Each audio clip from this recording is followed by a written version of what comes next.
Hi everyone, good day. So our topic for today is Introduction to Programming Concepts.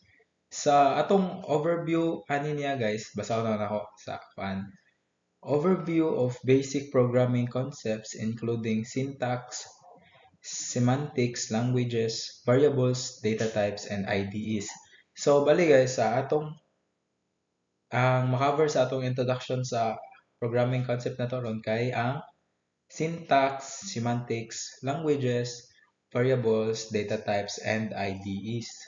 So, next slide. So, let's talk about syntax.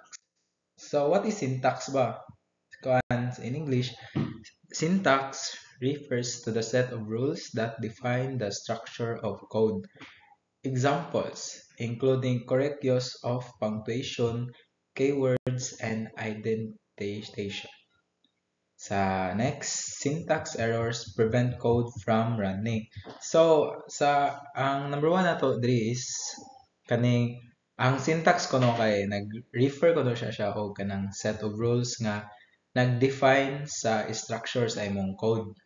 So, ang magado ha, ang example, nag-include na siya og kanang sakto nga paggamit sa punctuation bitaw kanang comma nya na mga keywords nya indentation nya ang syntax po daw guys is nag-prevent na siya sa imong code from running. So next kay mo naman to sa syntax. Semantics in programming. Natay tulo ka example diri sa semantics of programming. Si number one is semantics is about the meaning behind the code. Number two, it determines what the code does when executed. Number three, even syntactically correct code can be semantically wrong. So, number one, ang semantics ko no guys kay kanang kuha na siya about man siya sa meaning sa likod bitaw sa imong code unsay meaning ana nga code nya ang pangkaduha nagdetermine ba na siya nga unsay buhaton sa code kung imong pa i-execute bitaw nimo nya number three is number one is syntax man to og maski correct kuno ang imong syntax gay na kuan na po'y time nga sa semantic marong siya. So mag-proceed ta. Categories of programming languages. So natay category sa kuan mga programming languages which is si high level languages mo ni siya si Python, Java ug C++. Nya ang low level languages mo ni si assembly unya machine code. Nya napay isa ka high level languages dire are more human readable. Bali ang mas dali ra nimo masabtan kuno ang high level languages kaysa sa low level languages. So, proceed ta. So, naay popular nga mga programming languages na to guys. Si Python, Java ug JavaScript. So, unsay nakasayon ni Python?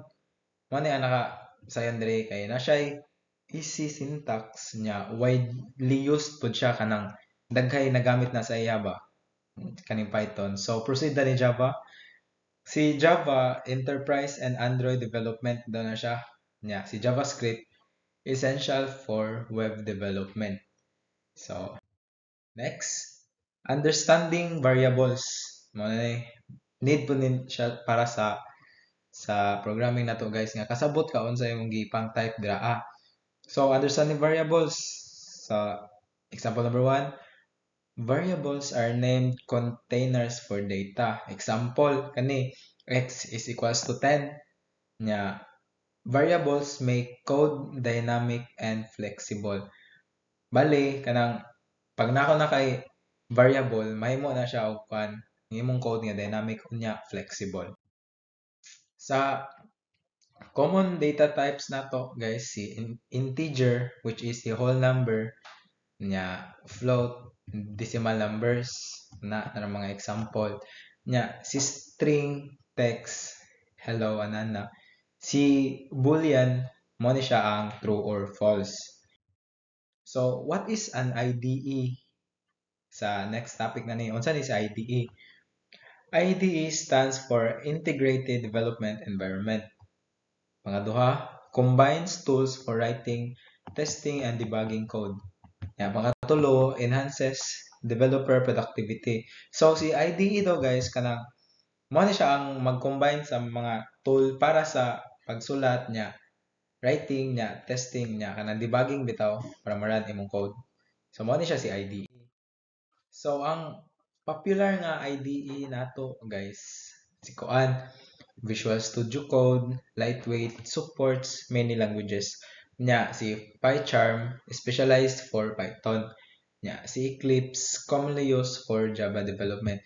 Kani si Visual Studio Code guys, kani siya kanang, mo ni siya ang kanang kasagaran ginagamit sa namo or sa uban nga mga kuan mga students kay mo man siya dali ra bitaw niya nag-support po siya og kanang mga languages nga example na dito si Python, Java, si na dira nya ang next kani si PyCharm kuan na siya isa ra mo kuan na kanang magamitan which is si kuan lang Python lang so o gusto ka kanang isa ra imong i-download nga mga pwede ra ka mag-type dito tanan dira ka Visual Studio nya sa sunod kaning last is si Eclipse nya kaning Eclipse commonly used for Java development so same sa kaning PyCharm si number 2 na to nga si PyCharm kay sa Python naman so si Eclipse is sa Java ra pod